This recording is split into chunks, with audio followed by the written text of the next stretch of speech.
여러분 안녕하십니까? OBS 뉴스 특보입니다. 윤석열 대통령에 대한 탄핵안 표결이 어제 의결 정족수 미달로 무산됐습니다.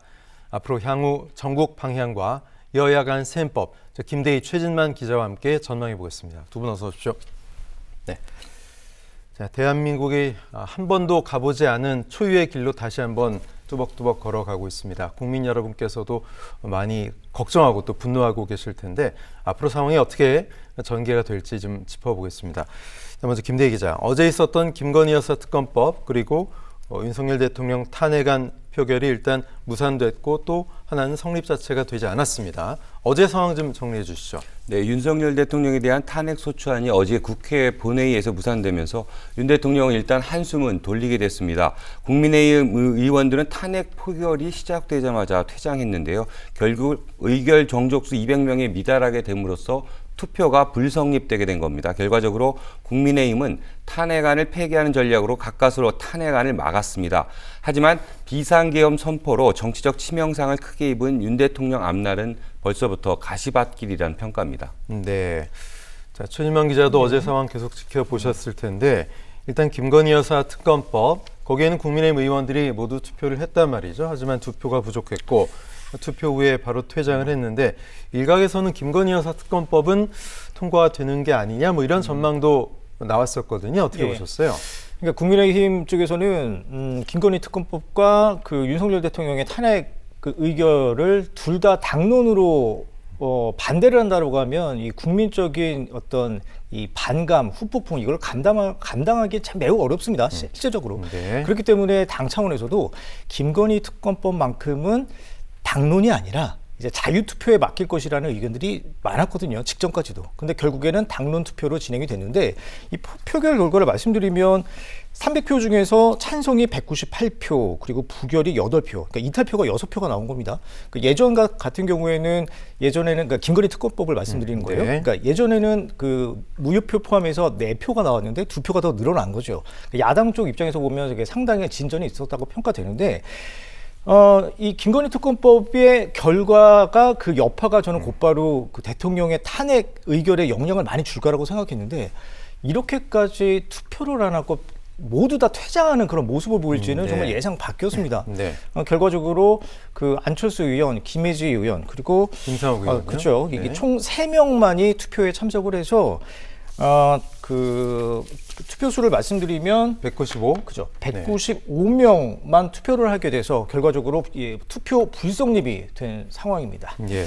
우원식 국회의장은 원래는 이제 오늘 0시 48분까지 기다릴 수 있지만 더 이상 밖에서 떨고 있는 국민들 때문에 기다릴 수 없다면서 한 9시 20분 정도까지 기다려보겠다. 하지만 결국 국민의힘 의원들은 나타나지 않았고 일단 윤석열 대통령 탄핵안 표결을 하고 바로 모처에 가서 국회 내에서 의원총회를 하고 있다. 뭐 이런 이야기들이 들려왔기 때문에 이게 또 국회법이 위반된 거 아니냐 이런 해석도 필요하다 얘기가 있었습니다. 어쨌든 부결시키는 건 좋지만 투표는 해야 되는 게 아니냐 이런 것들이 이제 일반적인 시각 아니었겠어요? 네, 그렇죠. 그러니까 그 국회의원 개개인이 바로 헌법 기관입니다.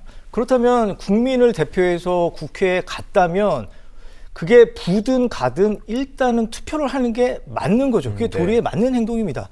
그럼에도 불구하고 당론 차원에서 그 투표를 행위를 하지 말자고 해서 모두 다 퇴장하는 사태는 아마 국민들이 거기에 대해서 더 붕괴를 하신 것 같고요.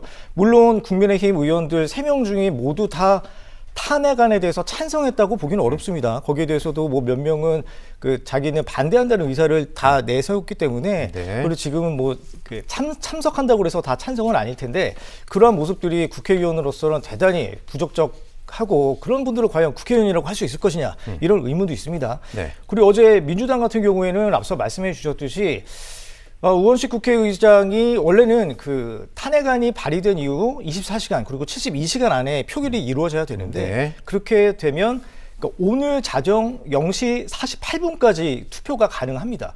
그런데 그렇게 하지 않았던 건 앞서 뭐 앵커가 말씀 잘 지적을 해주셨는데 좀 더 그렇게 오래 기다려봐도 좀 소득은 없을 것이다. 이렇게 좀 그 에너지 낭비를 하기보다는 그리고 또 밖에서 열심히 응원하고 있는 우리 국민들에게 어떤 추운 겨울날 이렇게 밖에서 힘들게 투쟁하는 것보다는 일단은 좀 다른 그 차원의 어떤 계획을 빨리 모색하는 게 더 낫지 않겠느냐 이런 차원으로 좀 풀이가 네. 되고요.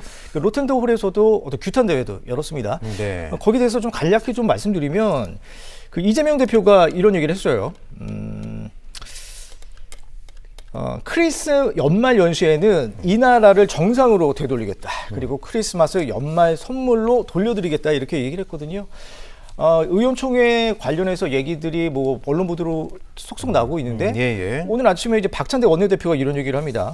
그 대통령에 대한 탄핵안을 따박따박 추진하겠다 이런 얘기를 했거든요. 매주 하겠다 지금 이런 얘기 맞습니다. 나왔어요. 그래서 이르면 이번 주 토요일이 되네요. 오늘이 네. 일요일이니까요. 그러니까 토요일 날에 똑같이 대통령에 대한 탄핵안 발의할 것이고 거기에 대해서 굳이 왜 뭐 또 토요일을 또 택했느냐라고 네. 얘기하는 거는 아무래도 토요일 날에 매주 장외 집회를 많이 열지 않습니까, 국민들이? 그러니까 그런 것들을 통해서 어떤 국민적인 그 어떤 그 희망들, 분노 이런 거를 다 합해서 이 탄핵안 의결에 그 좀 초점을 맞춘다 이렇게 해석하면 될 것 같습니다. 네.